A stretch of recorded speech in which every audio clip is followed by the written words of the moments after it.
everybody, and welcome to CLCI Live. Lost Brooke. Brooke has disappeared. I'm here. Oh, she's here. We hear Give her. me a second.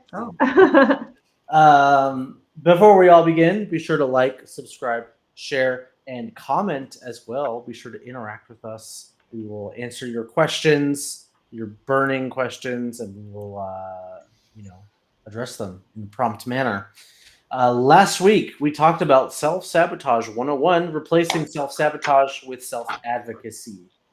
Today, we are talking about self-sabotage 101. Are you too gullible? Being a gullible person.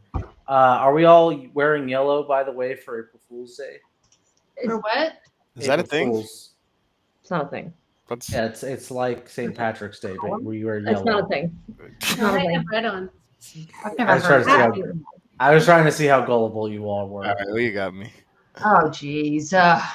You don't want us to trust you, is what you're It's saying. also April Fool's today, so this is a very apropos Yeah. I topic. should get my dad somehow. We used to do that to each other. April Fool's. Yeah.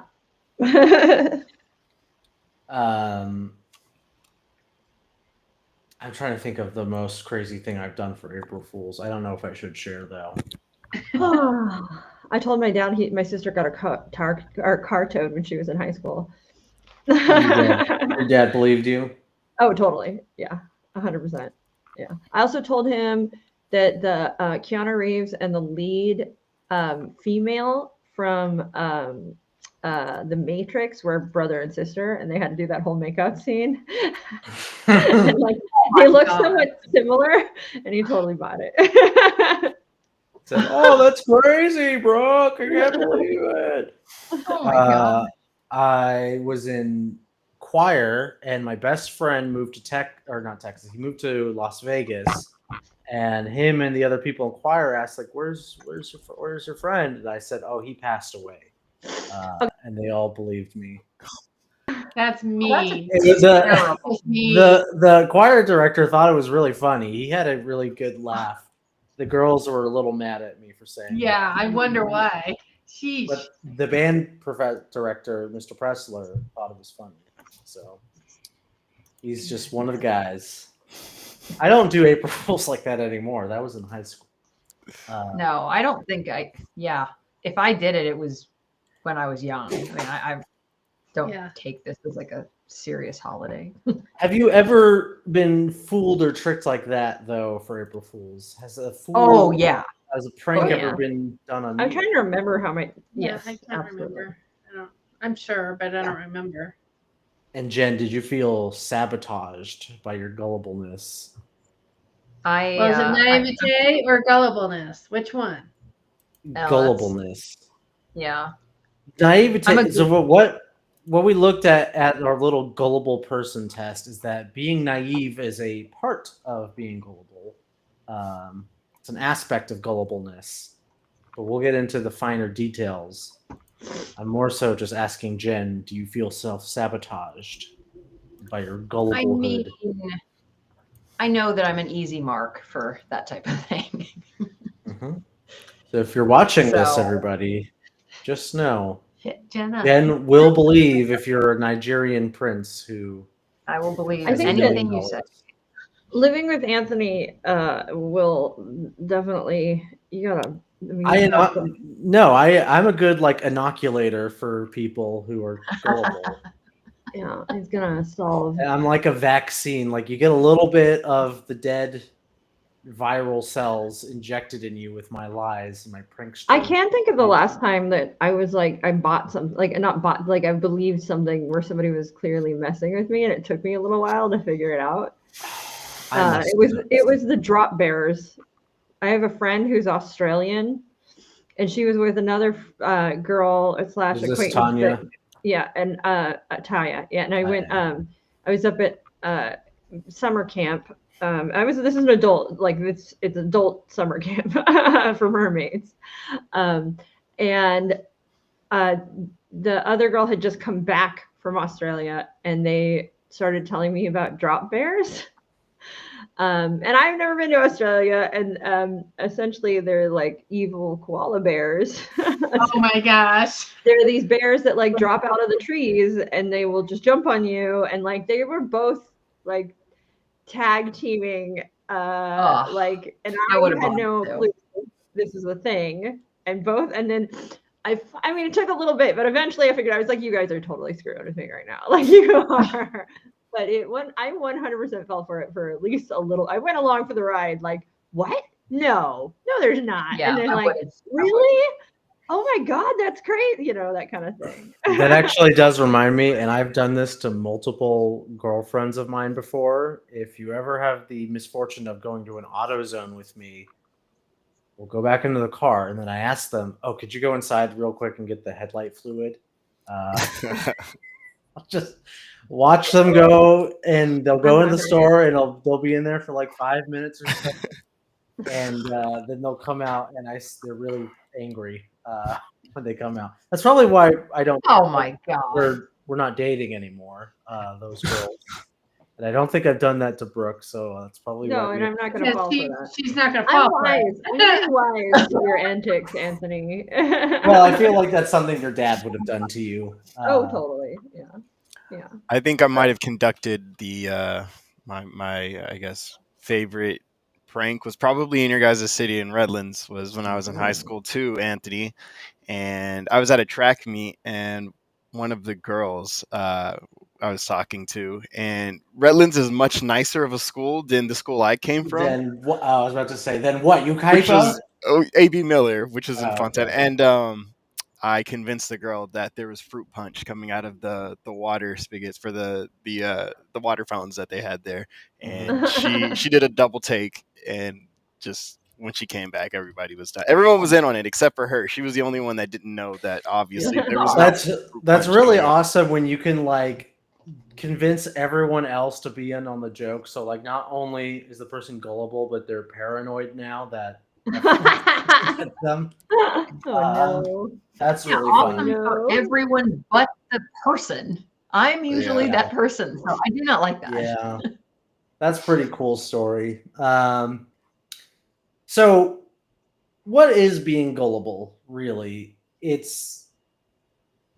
I think it's also being credulous, which I think we saw on the test we took, credulity, which is having or showing a readiness to believe things. You just believe things. You're not skeptical. You take things at face value.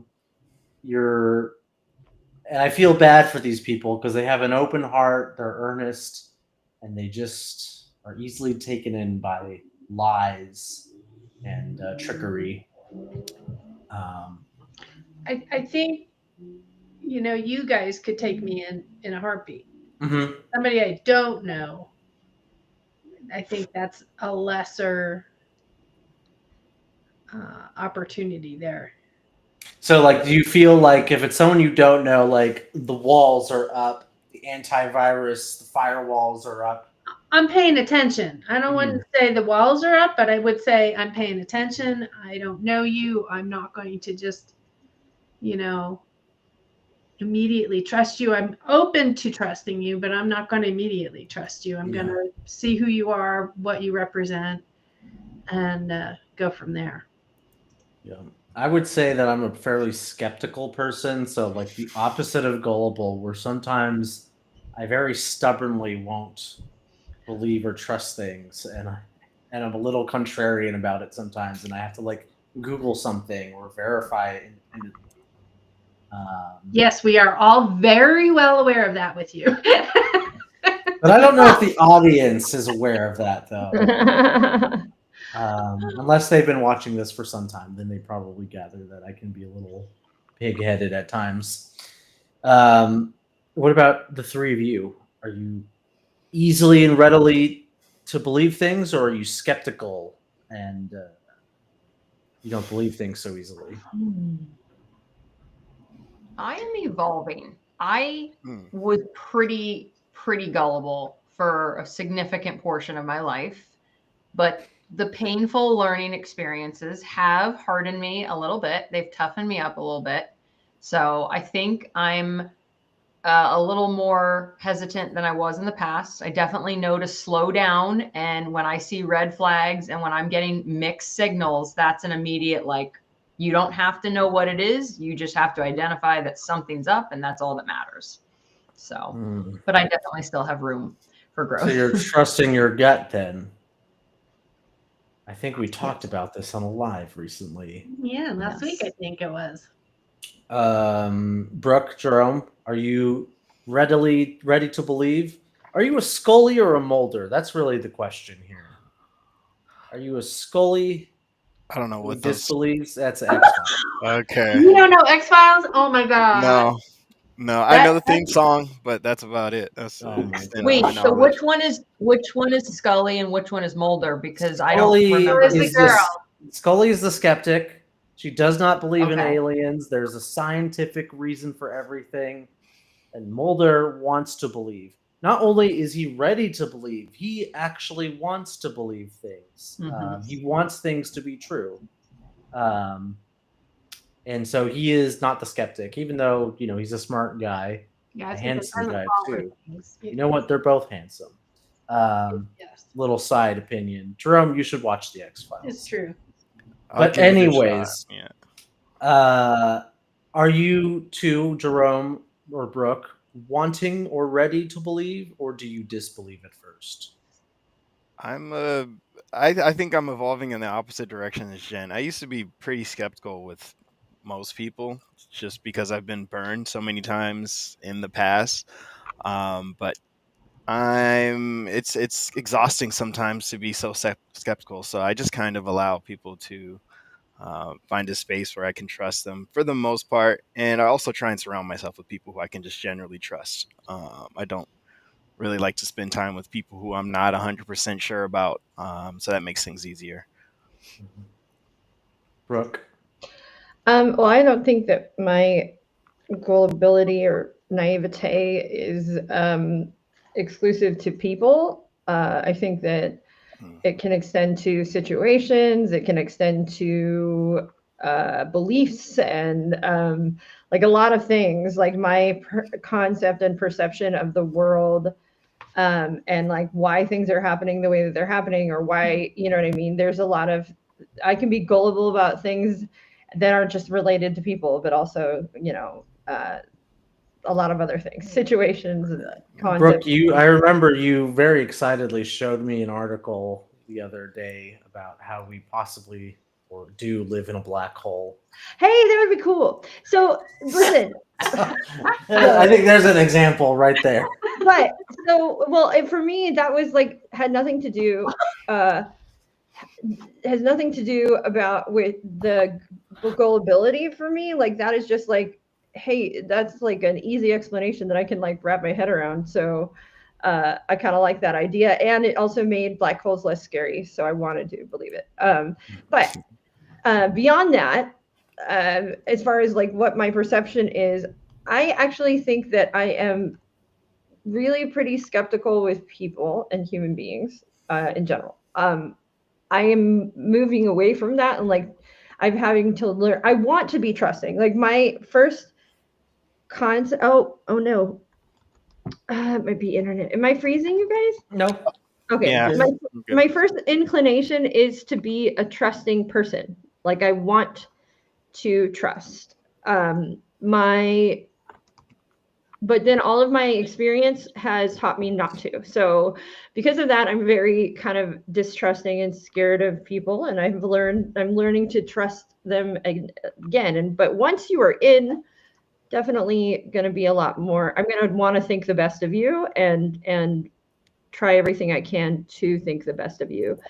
But my first instinct is probably to not be the best. But I have to teach myself to trust again. And that's just because of trauma. Like it's because of a lot of trauma in my life that I have gone through. And so it's taught me to just like that I can't trust everybody. So, but those that I have let in, I definitely trust a lot because ultimately I want to like believe the best. And that's what my desire is. And experience is what has taught me otherwise. As far as like situations go, I think I can be more naive in like a situation kind of place. Like for some reason, when the right elements are there, I can be very trusting and very gullible when maybe I shouldn't be, or I should be more questioning. Just depends on the situation, though. I mean, and how observant I'm being in that moment, I guess. And then also sometimes I choose to be naive in other situations because it serves me. So there are often times where I will just choose to be naive because I would rather be naive than be skeptical, because it's easier, more comforting, or better that way, essentially.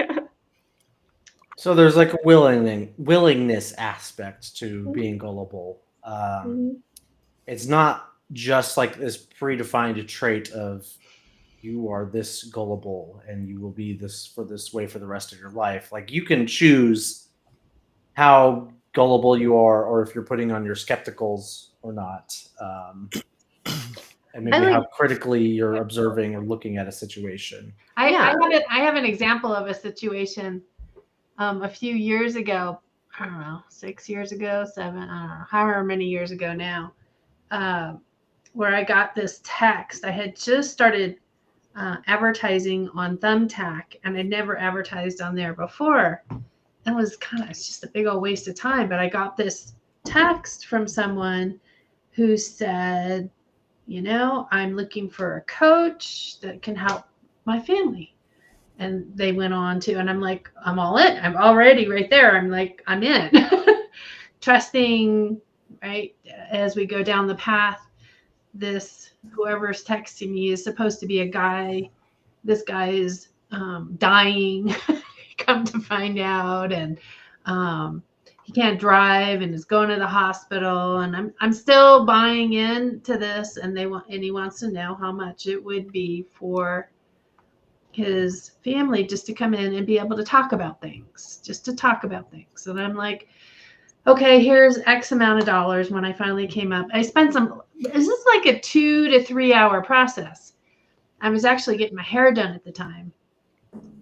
And as we were coming to a close, he's saying, okay, give me your ID to your merchant ID. There's the word I'm looking for.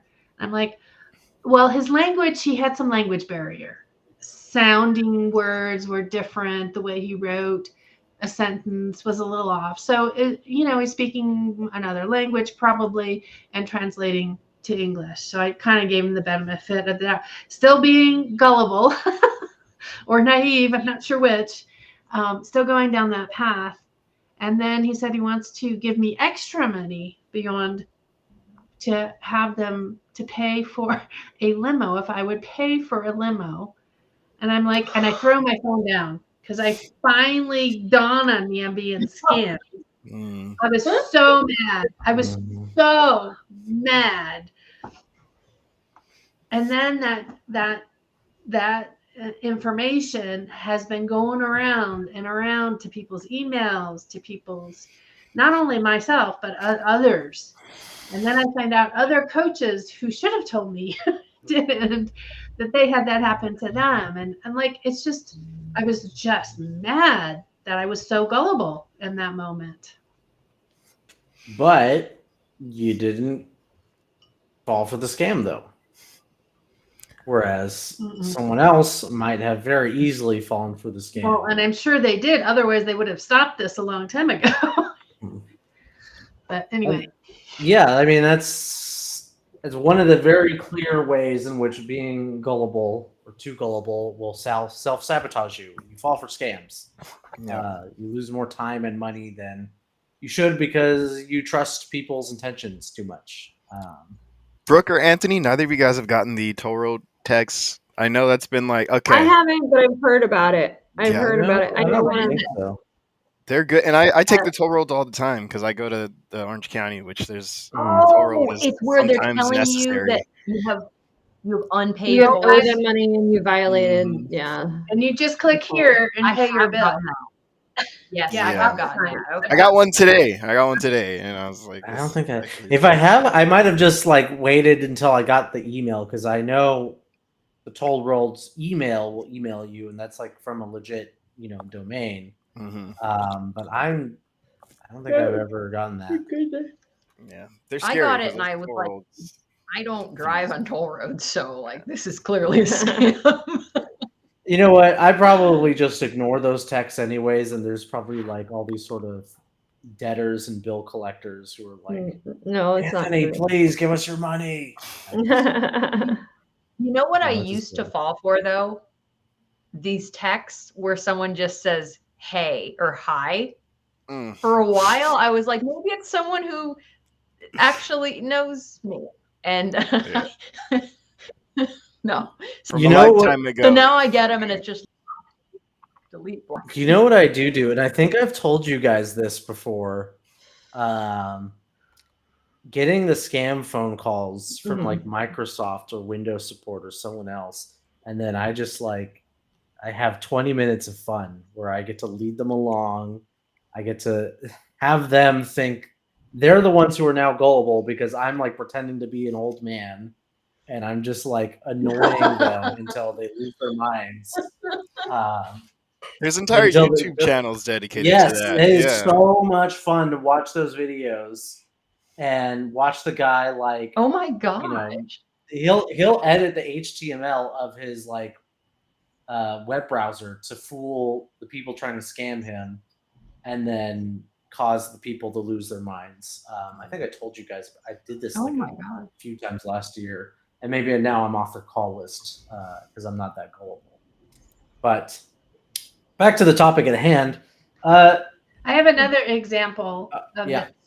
this. There's so many people out there that believe that in social media they're talking to movie stars like Johnny Depp and you name it, and they're truly believing, even though like I've heard Johnny on the he's my best friend now on with reporters saying I don't do social media, so don't believe anything that you're participating with. This is not me. There's not going to be a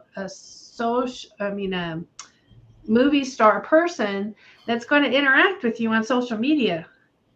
And that seems Johnny Depp's talking to me though. He wants me to send him $1,000 to Johnny Depp.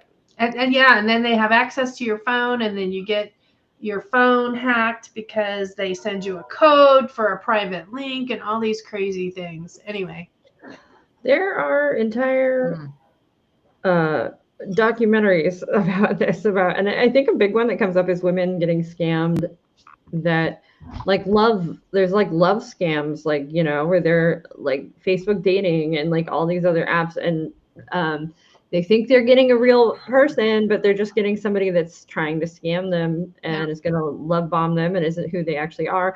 There's a show called Catfish. I think that as we're talking about this and we're just sort of just giving examples, but I do think a part that has to come into this at some point is there are moments along the way where we kind of choose to be, I think, a little gullible. You know what I mean? mm-hmm. On some way, like we ignoring red flags or because it's kind of serving a purpose for the person that is being gullible sometimes.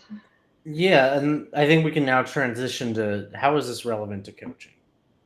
So if a client were to come in and they were like, I'm too gullible, I believe people too much, and I want to stop it. I'm getting scammed out of my money or my time, or I've been hurt one too many times. How do we help that gullible client?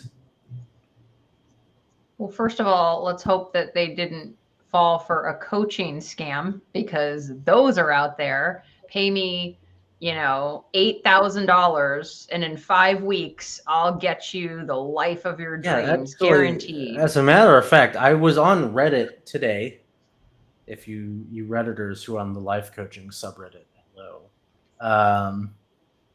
There was someone. Oh yeah, I'm curious. Has anyone tried? This is the top post of life coaching on the subreddit.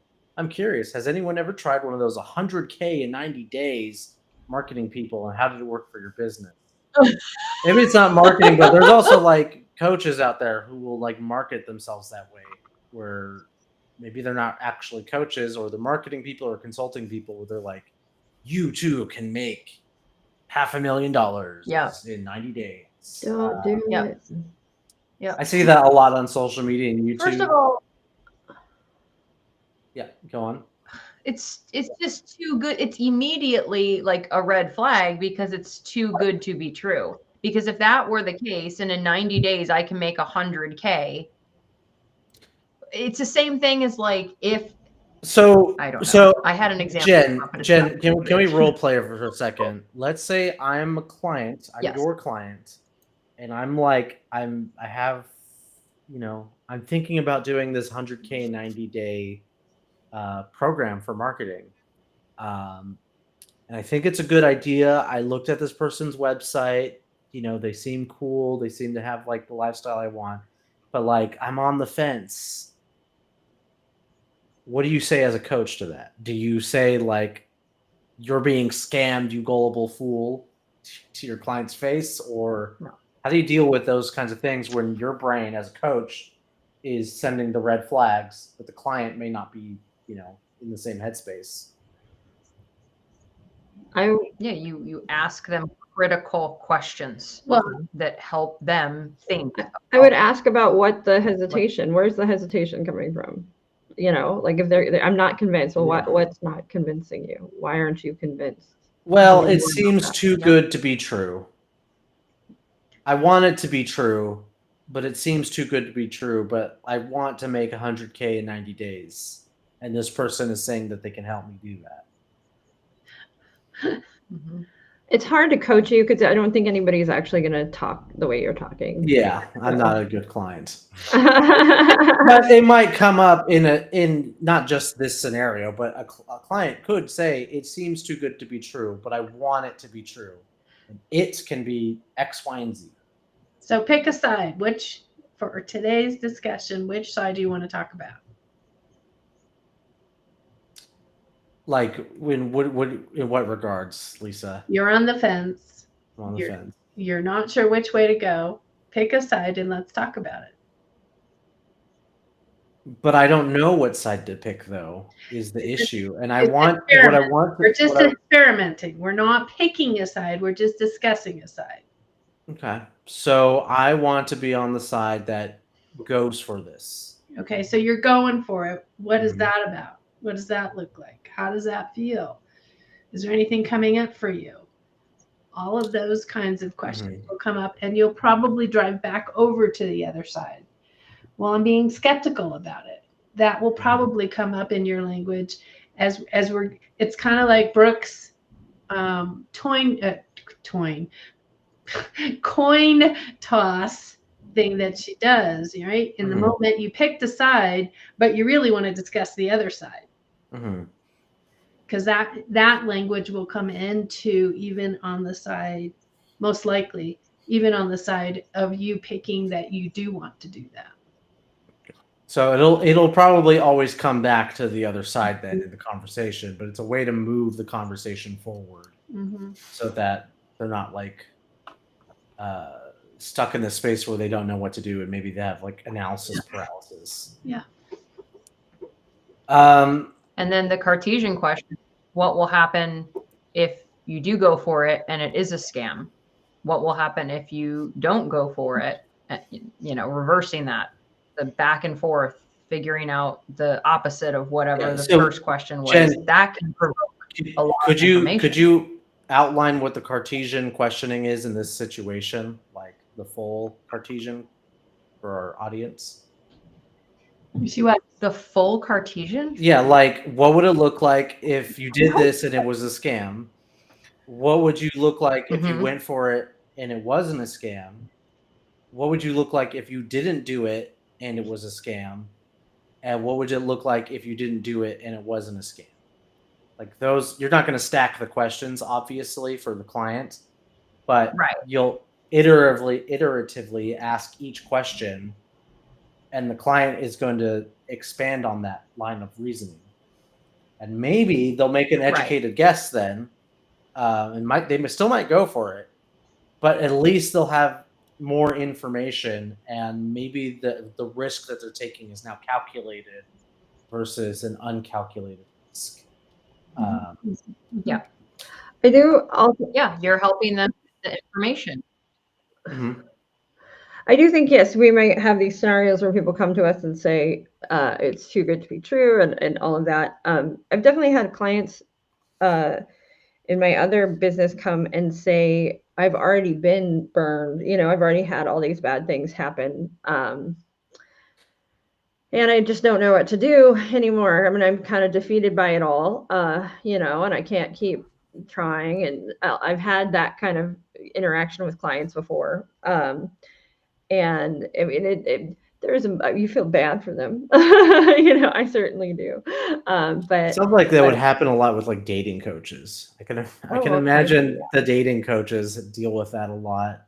Where I've been burned by past relationships before, and I'm just too gullible or too trusting, and I don't want to get hurt again. And I want to What learn do how I to do? trust myself again, right? Like that is the thing. Like I want to learn how to trust, or I mean, I feel stupid because I trusted this person and I should have known better. And that can come up in a million ways. That can be somebody that's with you as a coach that was with a coach before you that was not a good coach, and they have some residual, or not, I mean, and by not a good coach, I mean like crossing boundaries, doing things they probably shouldn't, and then it really rubbed that client wrong. And so then you're going to have a client in front of you that's going to have some past coaching trauma, and you're going to have to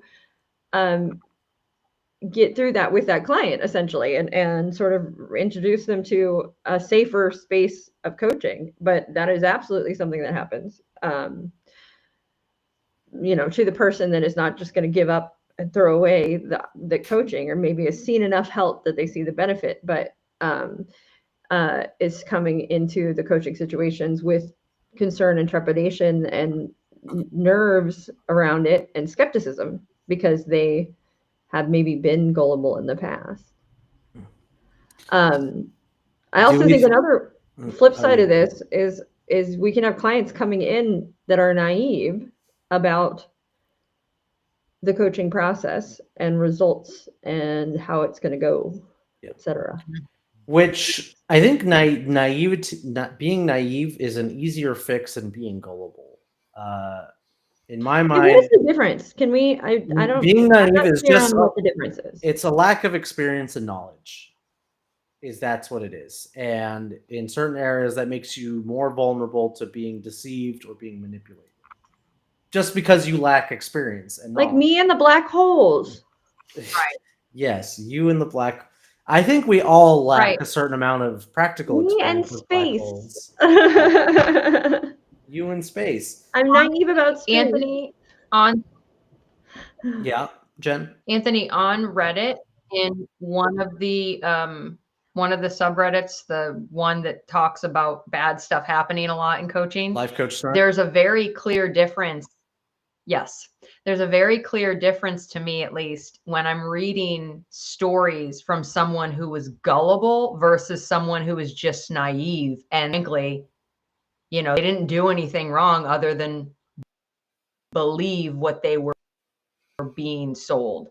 Other people stuff where it's like, oh my God, like that's crazy, kind of like I still don't know what the you difference. fell for is so So Brooke, just to emphasize, and I'm using that test that we used as an example. Gullibility is like how persuadable you are, how uncritically you think, how trusting you are, how naive you are, how unassertive you are, and how emotionally vulnerable you are. So being naive is just a small portion of being gullible, and it's your lack of experience. So like kids are naive, like little kids are very naive because they do not have any sort of reference to the real world or experience. They just do not have that experience. And as we get older, we become less and less naive because we have more life experience and more knowledge. But just because we're less naive doesn't make us less gullible necessarily, because people are still willing to believe whatever is being told to them, even though their experience contradicts it, or they don't critically look at information and they just don't really care about evidence, um, to the contrary. Um, Brooke, you're muted.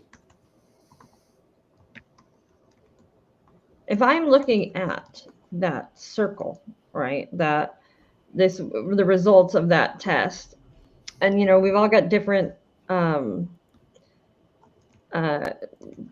amounts that it's going one way or the other, or what have you. Mm-hmm. I'm wondering, like, are each of those truly like equal? How much do we have to be in one of those spaces versus another? How many of at what point do we know we've become gullible?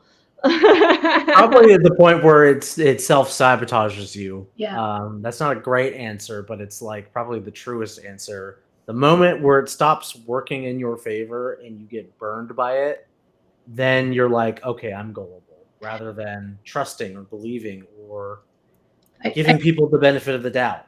I think as soon as you start doing research and start pulling up your bootstraps and taking, away the victim concept where it's happening to you, you get to have options in there and create options. I think that's the discernment applied takes you away from the gullibility. The naivete, that's education, right? That's experience. Yeah. And we're looking at the scale here. If you take that test, I dropped it in there.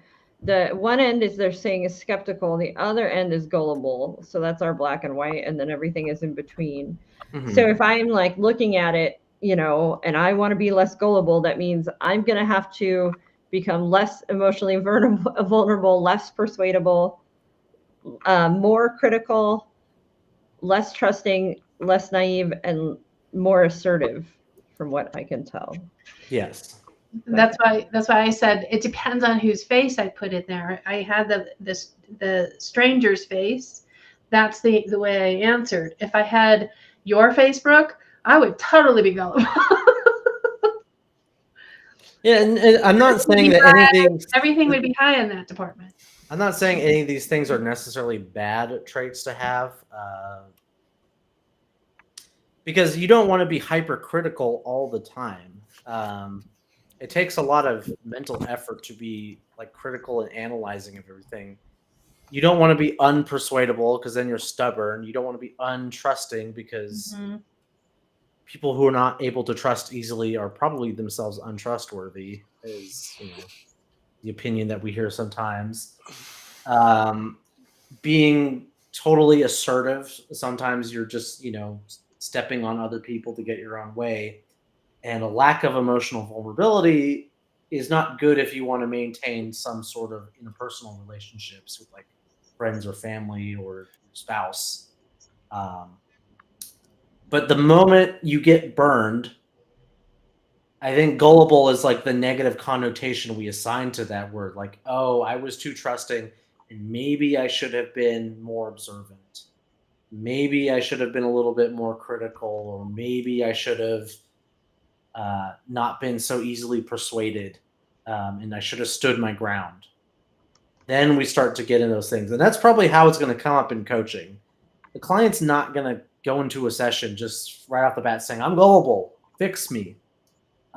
It's going to be one of those kind of issues that come up where they're talking about their trust issues, or how they're people pleasers, or how they don't do enough research and they just believe whatever's told to them.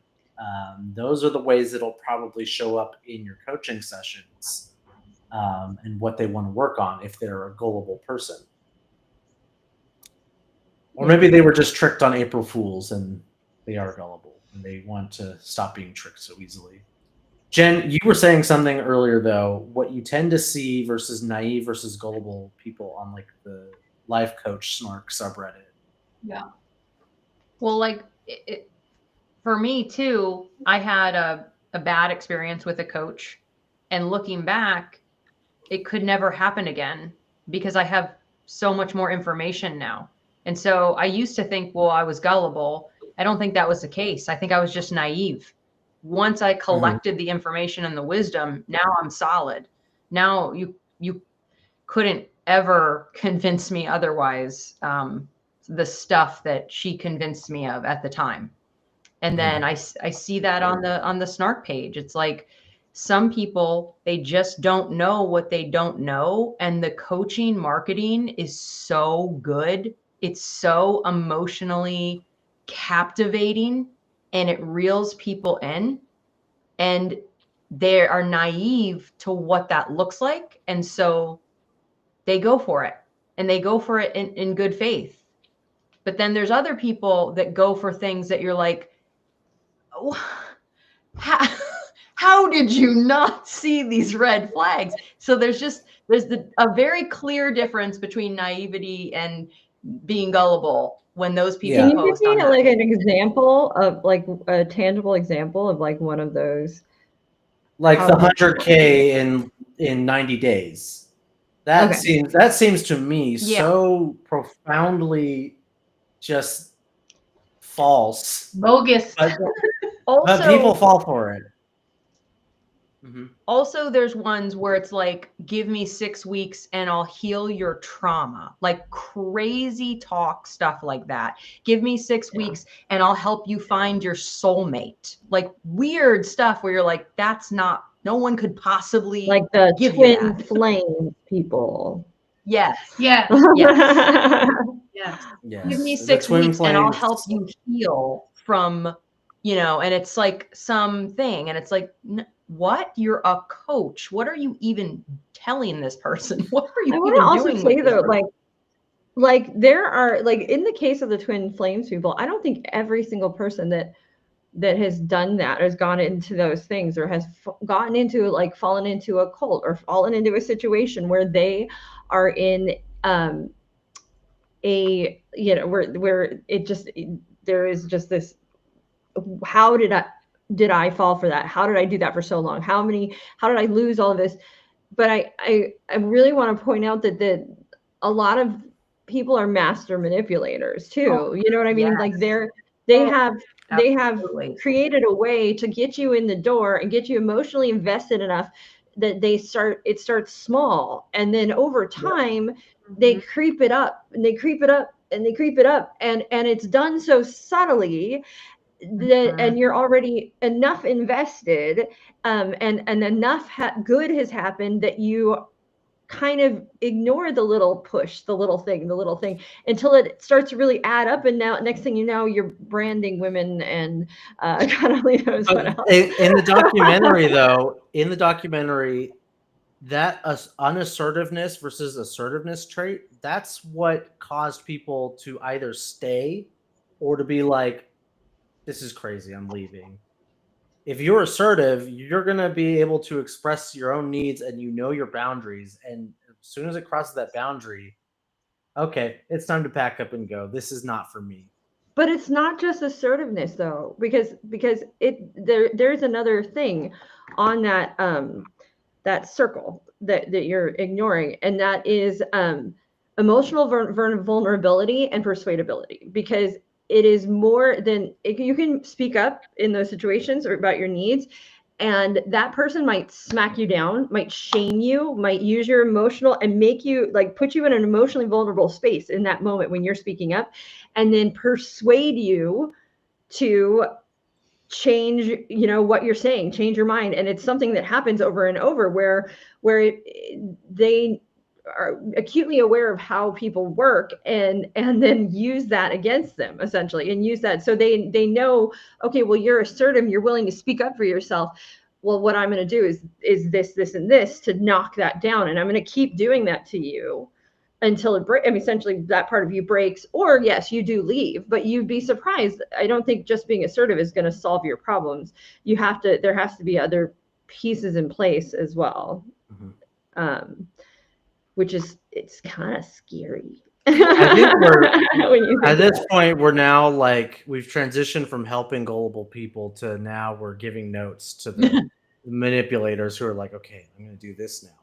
Oh yeah, I just watched so many. Like I just watched way too many documentaries on cult follow, like people who end up in these spaces, and you're like, you really feel for them because they're not stupid people. You know what I mean? Right. Yeah. Yep. Well, Yeah. I mean, I feel different when I watch these. I'm just like, how the hell do these people fall for this kind of stuff? That's the willingness to believe, which I decidedly It's lack. called trauma. It's the trauma that they don't trust themselves. They don't recognize it in others. They value the other person more. If we're working with as a coach with this kind of person, this is a really good indication, to help them, encourage them to find therapy, right? If that's how deeply involved they are with their trauma. Well, let's maybe take a step back from the trauma thing and like let's look at what we've observed in our coaching sessions with clients. What is it that the coach does then to allow the client to trust themselves more rather than relying on other people?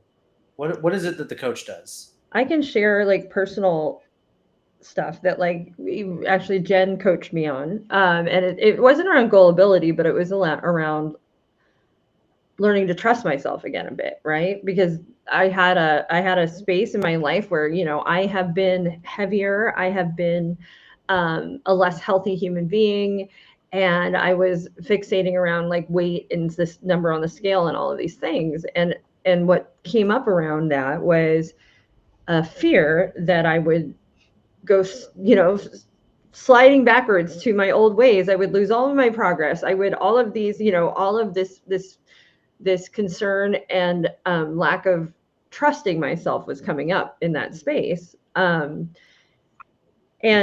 Jen helped me essentially by, I guess, shining lights or having me to shine lights on the space that I am not naive in those worlds and in those spaces anymore. I'm a different person than I was when I was unhealthy, when I was heavy. I didn't have the same knowledge, I didn't have the same awareness, I didn't have the same things in play there. Like I'm a totally different human being, right? So I couldn't just go flying back and become that person I used to be. Like that's not going to just like happen. You know what I mean? And so it was this whole space around learning to trust myself again and learning, sort of acknowledging who I am now, right? And also accepting who that person was too. Let's also be clear. Like a part of it was also accepting that person and being loving that person too, and also trusting and loving the person that I am now and present now. So, yeah. Jen, as you were the coach on that other side of that relationship, can you think of anything that any like deliberate choices you made as a coach to achieve that goal rather than just telling her to stop being gullible? Yeah, I remember hearing the fear, and then what I knew of Brooke, it wasn't adding up. It was mixed matched. So I was so curious about why this fear was so big for her when the version of her that I know, it didn't even make sense to me. And so I just went into that curiosity and asked her to tell me more, and asked like, some kind of questions about, okay, well, if this is the case, then what does that mean? Or what? I don't even remember other than that. I just leaned into the curiosity about the mismatch that I noticed and just asked away and stayed with her no matter where she went, and, let her do the heavy lifting. I didn't try to say, hey, you shouldn't be fearful, you're going to be fine. Like, none of that. Yeah, she did not. You weren't reassuring her. You weren't. No. Oh no. No, God, no. Yeah. I know we're being like no, but like why are we having that reaction towards reassuring our clients? Because it's not my job to help fix, save, change her. It's that she is the one. It's like Neo in the Matrix. You are the one that does the work, and you are the one that saves you and heals you and fixes you and changes you. Jerome, And you have to you understand that reference, right? Oh gosh. You just say yes, Jerome. Yes, you understand it. Just making sure. Gosh, you have to honor that. Like, you have to honor that client's power. If you don't, how are they supposed to if they don't know to do that already? Like, you're facilitating that. That's what a lot of people, at least though, the way I think of it. Untrained coaches think that's their job, to take on that space of owning someone else's work. I say it that way. That's not what they think they're doing. They think they're encouraging. They think they're helping. They think they're lifting them up. Right. And that's the problem with untrained coaches. They just don't have that knowledge, but that doesn't really support a person's empowerment. I mean, I remember sitting in one of our classes, and we were surfing through rooms, and it was the same coach, and she was really struggling with not like being like cheerleading, essentially, like people would come in and they would be talking about themselves and talking about themselves in a negative way. And when other people were in normal conversation, we think that, we'd be like, oh no, you're great, you're wonderful, right? Like, we build people up, but it was really hard for her not to do that when somebody was expressing that maybe things they didn't like about themselves, or these negatives, and it was a real tough struggle for her, and to the point that, like, we spoke to her and we're like, you're not supposed to be doing that. And she was like, but I feel so bad. Like, I feel bad for that person. I don't want them to feel that way. I don't want, you know what I mean? And like, genuinely, like, just wanted them to feel good about themselves and wanted to like help them feel good about themselves. And there was like this disconnect between like, and just trying to get her to understand that, well, we're not there to just make them feel good about themselves. We are there. Right. We're there so that they can genuinely explore what is going on inside of them, what is going on with them, what is happening, and we're not there to like make it better, like make anything better necessarily, right? Like, we are just there for them to explore and for them to make it better for themselves if that is what they want, right? So, and at the same time, you're not like the devil on their. You're not supposed to be the devil on their shoulder, being skeptical to everything they say, being like, "No, you should think more critically. That's a dumb idea. Use your head. Stop being so naive." Well, you do ask critical questions, but you do it in a yes. way that's not aggressive. But you're not. Again, you're not like the devil on their shoulder, who's like whispering, like, "Hey, don't trust this." You're not trying to be their conscience. No. Like, you are. I mean, there's a possibility that you get into role play. They say, let's play this the opposite. So there is a possibility that we do go there in coaching, but again, it's a little different than how you're saying it. So you take that feeling and you're not supposed to you're not supposed to throw it away. And you're not supposed to be like, no, you've got this. You dissect it. Yeah. You analyze it. You lay it out with the client so that they can see all the parts and they can decide what to do with it. Yeah. Yeah. And yes. And it's really important that we can hold space for big emotions without feeling the need to fix it.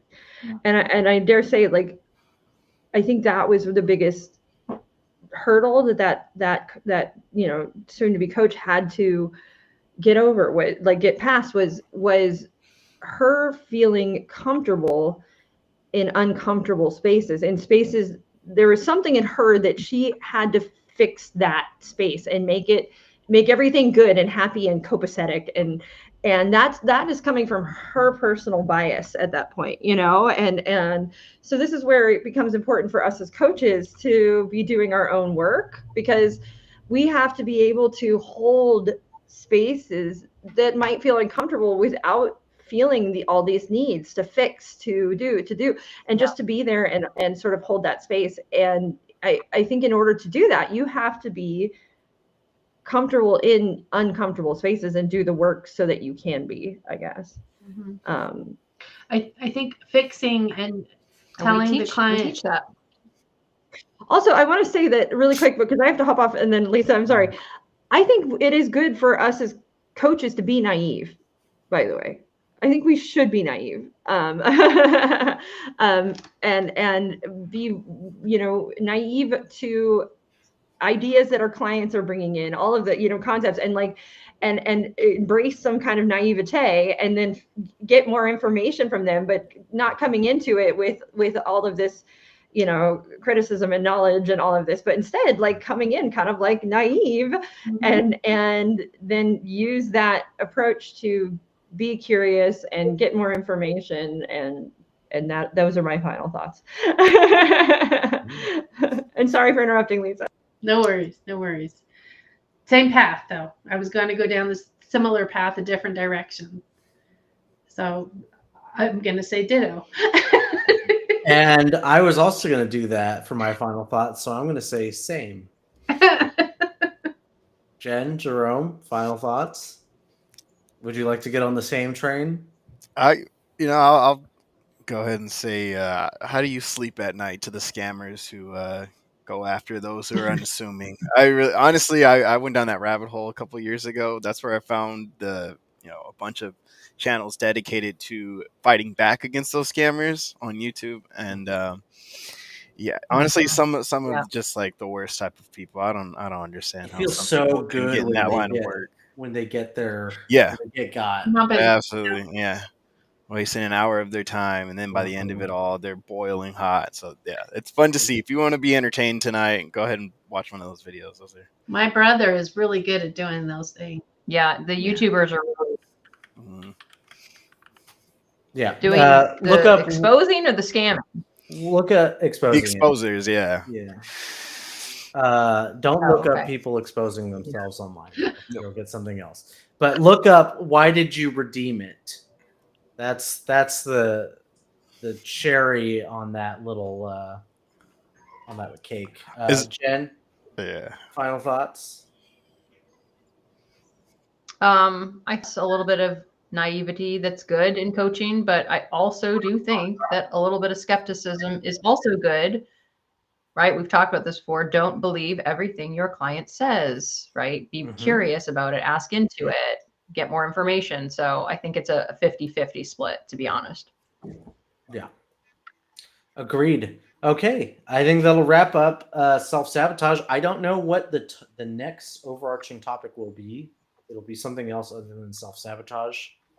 But stay tuned. We will be back next week. It's going to be how to CLCI Live in 90 days. It's going to be how to make 100K in 90 days. How to make 100K. No, this happened last week, and it actually came to fruition. So I don't want to do that. We're going to figure out how we're going to do this in 90 days. But until then, be sure to like, subscribe, share, and comment, and we will see you guys all next week. And if you want to be a skeptical, critically minded, fair, balanced life coach, take Coaching 101 and 102. You will forego your naivety. I'm stumbling over. Yeah, naivete. And you'll become a knowledgeable and experienced coach who is self-assured and ready to jump out into the world. So we'll see you guys.